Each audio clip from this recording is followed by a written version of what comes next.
Hello guys, आप सबका बहुत बहुत स्वागत है। तो एग्जाम आने वाले हैं भाई, डेट अनाउंस हो गई है और काफी बच्चे जो हैं व्हाट्सएप पे मैसेजेस कर रहे हैं और काफी तरीके के सवाल कि भाई इतना कम जो समय बचा है उसमें हम 100% अपने समय का यूटिलाइजेशन कैसे करें, क्या होगा बेस्ट स्ट्रेटजी, क्या होगा बेस्ट तरीका। इसके बारे में आज इस वीडियो में हम लोग बात करेंगे ताकि ये जो कम से कम समय है उसका ज्यादा से ज्यादा अच्छा उपयोग आप कर पाए। तो बेसिकली तीन चीजों की आज हम बात करेंगे ऑन द बेसिस ऑफ जिस प्रकार की क्वेरीज जो है आप सबकी रिसीव हुई हैं।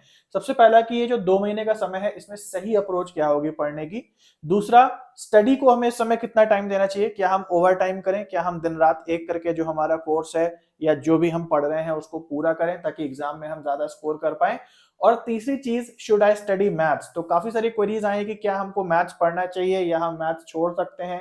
मैथ्स में हो गए दूसरे भी जो दिमाग वाले कंसेप्ट होते हैं जैसे लॉजिकल रीजनिंग, मैथ्स, टीआई। तो इन तीनों के ऊपर चर्चा करेंगे और उम्मीद करते हैं वीडियो देखने के बाद इन 2 महीने में आपको क्या करना है और क्या नहीं करना है ये क्लियर हो जाएगा। तो चलो गाइस आगे बढ़ते हैं। और अगर बेसिक्स अगर आपको नहीं पता है पेपर उनकी तो पूरे प्लेलिस्ट मैंने बनाए हुए हैं, फाउंडेशनल कोर्स जरूर से देखें, यूट्यूब पे अवेलेबल है। दिन में 2 बार टेस्ट सीरीज की प्रैक्टिस भी आपकी फ्री में होती है टेलीग्राम चैनल के माध्यम से और व्हाट्सएप चैनल के माध्यम से, दोनों में से एक आप कोई भी ज्वाइन कर सकते हैं। और इसके अलावा हमारे जो प्ले स्टोर पे ऐप है उस पर पेड कोर्सेज हैं plus section wise test series है। तो इन सब का डेमो वगैरह कैसे अवेलेबल होगा वीडियो के एंड में बात करेंगे। तो चलिए आगे बढ़ते हैं अपने टॉपिक पे बिना समय गंवाए और सबसे पहले बात करते हैं कि इस समय राइट अप्रोच क्या है जबकि समय इतना कम बचा है। तो दो चीजें यहाँ पे लिखी हैं, नो न्यू कंसेप्ट्स और जो भी पहले से आता है उस पे रिविजन। तो सबसे पहली बात कि इस समय आपको कुछ नया नहीं सोचना है। मान लीजिए कुछ टॉपिक्स हैं आप तैयार नहीं कर पाए, चाहे पेपर 1 में या पेपर 2 में, तो भैया नया जो तैयार नहीं कर पाए उसको अभी ना छेड़ें, क्योंकि पहले से जो तैयार है उसको आप और पॉलिश करने का मौका खो देंगे और उल्टा और आपके दिमाग में चीजें जो हैं हौच पौच हो जाएंगी। सबसे पहली बात, नए कंसेप्ट को अभी ना छुएं और जो भी आपने पहले से पढ़ के रखा है जो आपका बहुत अच्छा है उसका ज्यादा से ज्यादा रिविजन करें। इसका एक छोटा सा एग्जांपल मैं आपको यहाँ देना चाहूंगा, बहुत ही प्रैक्टिकल एग्जांपल है। जैसे मान लीजिए आपको खाना बनाने का बहुत शौक है, नई नई चीजें आप सोचते हैं, खाने में भी इन्वेंशन करते हैं। तो एक बात बताओ कि ये इन्वेंशन कब आप करोगे, जब आप फ्री होगे, दूर दूर तक कोई व्यक्ति कोई मेहमान आने वाला नहीं होगा, या तभी आप सारे इन्वेंशंस के बारे में सोचोगे जब कोई मेहमान आपके यहाँ खाना खाने आने वाला होगा। जाहिर सी बात है जब कोई आने वाला नहीं है तब आप एक्सपेरिमेंट्स करोगे, तब आप नई नई चीजें बनाना सीखोगे, नई नई चीजें रेसिपीज खोजोगे। लेकिन जब कोई वाकई आपका खाना खाने आने वाला है तो आप ऐसा कोई काम नहीं करोगे और जिन चीजों पे आपकी पहले से अच्छी पकड़ है आप वही चीजें बनाओगे। सेम चीज पढ़ाई के साथ भी है कि जब एग्जाम आने वाला होता है तो आपका जो अच्छे से तैयार है आप उसको और अच्छा करते हो, ना कि कुछ नई चीजों में कूद जाओ जो कि पहले से आपने तैयार नहीं किया हुआ है। आई होप आप मतलब समझ गए कि ये जो समय है ये रिविजन करने का है, ज्यादा से ज्यादा नई चीजों को सोचने का नहीं है। जो पहले से आता है उसको अच्छा करना है ताकि जो हमारा मेहमान यानी कि जो हमारा एग्जाम आने वाला है उसमें एटलीस्ट जो चीजें हमारी अच्छी हैं उनको हम अच्छा परफॉर्म कर पाए। दूसरा क्वेश्चन आता है कितना टाइम हम डेडिकेट करें, क्योंकि यहाँ पे क्रैश कोर्स भी आप सबको पता है आजकल बहुत फेमस हो गए हैं कि कम से कम समय में चीजों को रट लो, चीजों को मगअप कर लो और अपना पेपर दो। बच्चे भी बहुत सवाल पूछते हैं कि क्या 2 महीने में हम सारा पढ़ लेंगे, क्या हम 1 महीने में पूरा कोर्स कवर कर सकते हैं। जो हमारे कोर्सेज उनके लिए क्वेरीज आती हैं ऐसा मुझे बताया गया। इस पे मैं आपको बताना चाहूंगा कि देखो ज्यादातर बच्चे सोचते हैं, सबसे पहले तो एग्जाम आने वाला होता है, जब बहुत दूर होता है तो बेखबर हो जाते हैं एग्जाम से। जब एग्जाम नजदीक होता है तो उनके दिमाग में आता है रट लो, ज्यादा ओवर टाइम करो और ओवर टाइम करके जो है पढ़ाई बहुत अच्छी हो जाएगी, 1 महीने में, 1.5 महीने में, 2 महीने में हम सब कुछ कवर कर लेंगे और एग्जाम देंगे। देखो भाई सबसे पहली बात कि जो भी आपकी नेचुरल कैपेसिटी है पढ़ने की, उससे यदि आप ओवर टाइम करते हो, उससे ऊपर अगर आप पढ़ते हो तो जो भी आपने पढ़ा है वो निकल भी तुरंत जाता है और समझ में कुछ नहीं आता है। अपनी कैपेसिटी के हिसाब से पढ़ें, क्योंकि यहाँ कोई देख नहीं रहा है आपको कि आप कब और क्या पढ़ रहे हैं। कोई रजिस्ट्री में एंट्री नहीं करनी है कि हाँ भाई आप खुद को ही सेटिस्फाई करने में लगे हो कि हाँ यार अब तो मैं डेली 8 घंटा पढ़ रहा हूं, ये तो बिल्कुल इनफ है। भाई जैसे आवर ग्लास में रेत फिसलती है ना समय के साथ, वैसा ही ज्ञान जो आप जबरदस्ती अपने दिमाग में ठूसते हो वो भी समय के साथ ऐसी रेत की तरीके से बह जाता है। तो ऐसी अप्रोच बिल्कुल ना रखें कि अगर आपने बिल्कुल नहीं पढ़ा है तो क्या मैं 1.5 घंटे में कवर कर लूंगा, 2 घंटे में, या फिर 1 महीने में, 2 महीने में कवर कर लूंगा। भाई देखो बहुत मुश्किल हो जाता है। आपको शुरुआत से ही नेचुरल कैपेसिटी के साथ लंबे समय तक उसे तैयार करते हुए आना है। तो फिलहाल एग्जाम से पहले आपको लग रहा है कि आप सब कुछ दबा के पढ़ लेंगे, तो भैया ऐसा होना बहुत मुश्किल है। मेरी अपनी सलाह यह है कि आपको धीरे धीरे वो प्रैक्टिस बिल्ड करनी होती है। और इसके बाद अगला क्वेश्चन है कि क्या हमको मैथ्स की तैयारी अभी हम स्टार्ट करें, अगर हमारी मैथ्स या डीआई या लॉजिकल रीजनिंग या जो एक्सेल के न्यूमेरिकल्स आ रहे हैं आजकल आईसीटी में, अगर वो हमारे नहीं आते हैं तो क्या अब हम उनकी तैयारी स्टार्ट करें? तो मैं आपको यही बोलूंगा कि देखो, अभी इस बार के लिए तो मैथ्स मैं आपको रिकमेंड नहीं करूंगा। अगर आपकी बिल्कुल भी अच्छी नहीं है और आप सोच रहे हैं कि अब आप पढ़ना चालू करेंगे, आपकी मैथ्स भी अच्छी हो जाएगी, परसेंटेज भी आपको समझ में आ जाएगा, वेरिएबल भी आ जाएगा और नेट लेवल का आप डीआई भी सॉल्व करने लग जाओगे।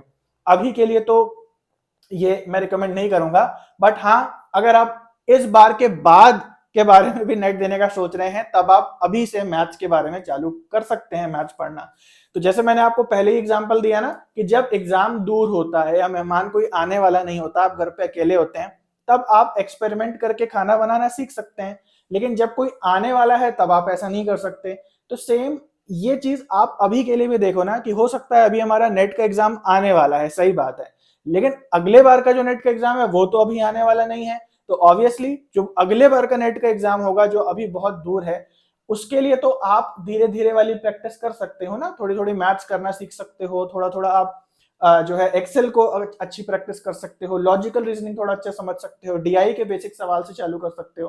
क्योंकि भाई कोई भी चीज आपको अच्छी करनी है, स्किल डेवलप करनी है, तो उसमें समय लगेगा और बहुत शांत दिमाग लगेगा।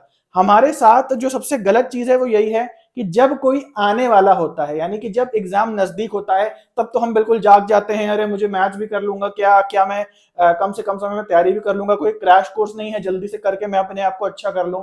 जब भी आने वाला होता है, हमारे सामने संकट आ जाता है, एग्जाम आ जाता है, तब तो हम बिल्कुल जाग जाते हैं, बिल्कुल होश में आ जाते हैं। लेकिन जैसे ही एग्जाम जाता है या जब भी एग्जाम हमारा बहुत दूर होता है, तो हम क्या करते हैं, सो जाते हैं। जबकि उल्टा होना चाहिए कि जब एग्जाम बहुत दूर है, तब आपका ये एक्सपेरिमेंटिंग दिमाग ऑन होना चाहिए, तब आपका स्लो से स्किल बिल्ड करने वाला दिमाग ऑन होना चाहिए। बट वो हमेशा ऑफ हो जाता है। हमारे जीवन में ये वाली स्थिति बिल्कुल भी नहीं है, जबकि ये वाली जो स्थिति है, बस उसमें ही हम काम कर पाते हैं या एक्टिव रह पाते हैं, जो कि मेरे हिसाब से एक सही चीज नहीं है। ये अप्रोच थोड़ी सी बदलनी पड़ेगी। और फाइनल बोनस टिप, जिनको लगता है कि कोई ऐसी शॉर्ट ट्रिक होगी या कोई ऐसे इंपॉर्टेंट टॉपिक्स होंगे जिन्हें हम जान करके हमारा नेट का पेपर निकल आएगा, चाहे पेपर 1 या पेपर 2, तो देखो भाई, ऐसा कुछ भी नहीं होता है। ना ही कोई ऐसी इंपॉर्टेंट टॉपिक नाम की चीज होती है कि कम से कम समय में आपका सब तैयारी हो जाए, और ना ही ऐसी कोई शॉर्टकट ट्रिक होती है कि जिसको जान के आपका नेट का पेपर निकल जाए। अगर ऐसा होता तो सभी लोग यही कर रहे होते और नेट का पेपर अभी तक बंद भी हो चुका होता, अगर ये संभव होता तो इसीलिए इसका कोई शॉर्टकट नहीं है, इसीलिए इस पेपर की वैल्यू है और इसीलिए बहुत कम लोग नेट जेआरएफ को निकाल पाते हैं। तो शॉर्टकट के चक्कर में नहीं रहना है, क्योंकि मेरा जो अपना मत है वो ये है कि यार, किसी को बिना बात के इंप्रेस करने से अच्छा है, किसी को चमत्कार बताने से अच्छा है कि रियलिटी दिखाओ। रियलिटी थोड़ी कड़वी होती है, बहुत कम लोग इसे पसंद भी करते हैं और बहुत लोग माइंड भी कर जाते हैं कि अरे ऐसा कुछ नहीं है, हमने तो ऐसा कर लिया, उसने तो वैसे कर लिया था। देखो भाई, प्रैक्टिकल धरातल पे रहो, हाइपोथेटिकल या आइडियोलॉजिकल वर्ल्ड में मत रहो कि कुछ चमत्कार हो जाएगा या कुछ भी ऐसा होता होगा जिससे कि हमको मेहनत ना करनी पड़े और हमारा पेपर निकल जाए। कोई भी स्किल आप बिल्ड करोगे, आप कंप्यूटर नहीं हो कि पेन ड्राइव लगाई और वो स्किल आपके अंदर इंस्टॉल हो गई। आप एक ह्यूमन बीइंग हो, और यही चीज जो है किसी इंसान को महत्वपूर्ण बनाती है कि कौन सा व्यक्ति कितनी स्किल अपने अंदर रखता है। और इसीलिए स्किल इस दुनिया की सबसे कीमती चीज है और इसके लिए समय तो इन्वेस्ट करना पड़ेगा। ठीक है, तो चलिए गाइस, आई होप आप लोग को बात समझ में आ गई कि इस समय कोर टॉपिक्स का रिवीजन करें जो पहले से आता है, नए को मत छुएं। लेकिन हाँ, अगर आपका इस बार के नेट के अलावा अगले बार के नेट के लिए प्लान बन रहा है, तो फिर उसको देखें और उसके हिसाब से देखें, आपके पास बहुत समय है और फिर आप धीरे धीरे अपनी स्किल्स को बिल्ड कर सकते हैं। फिलहाल इस नेट के लिए बस रिवीजन करिए जो आपको ऑलरेडी अच्छे से आता है। इसके अलावा जो कोर्स है हमारा वो अवेलेबल है। मिनिमम वैलिडिटी इसकी 2 महीने रखी गई है, हालांकि 2 महीने बाद पेपर है, आप इस बीच लेक्चर्स वगैरह देख सकते हैं। लेकिन आइडियली जो है, जो कोर्स मैंने बनाया है, कम से कम 3 महीना उसको लगता है अच्छे से प्रिपेयर करने के लिए। हालांकि फिर भी अगर आपको चाहिए थोड़ा सा रिवीजन करना बाकी है तो 2 महीने का भी अवेलेबल है, और जो भी डेमो लेक्चर्स वगैरह है वो सब उसमें इंक्लूडेड है। प्लस टेस्ट सीरीज का समय बहुत अच्छा समय है, मैं आप लोगों को टेलीग्राम पे और व्हाट्सएप चैनल के माध्यम से टेस्ट सीरीज दिन में 2 बार प्रोवाइड करा रहा हूँ। लेकिन अगर आप सेक्शन वाइज प्रिपेयर करना चाहते हैं तो ये टेस्ट सीरीज आपके लिए इस समय बेस्ट रहेगी, जरूर से ले। और इस समय जो भी ऑफर्स वगैरह आ रहे हैं उसके बारे में आपको इस व्हाट्सएप नंबर पे जब आप चैट करेंगे तो जानकारी दे दी जाएगी, प्लस लिंक जो है डिस्क्रिप्शन में भी अवेलेबल है।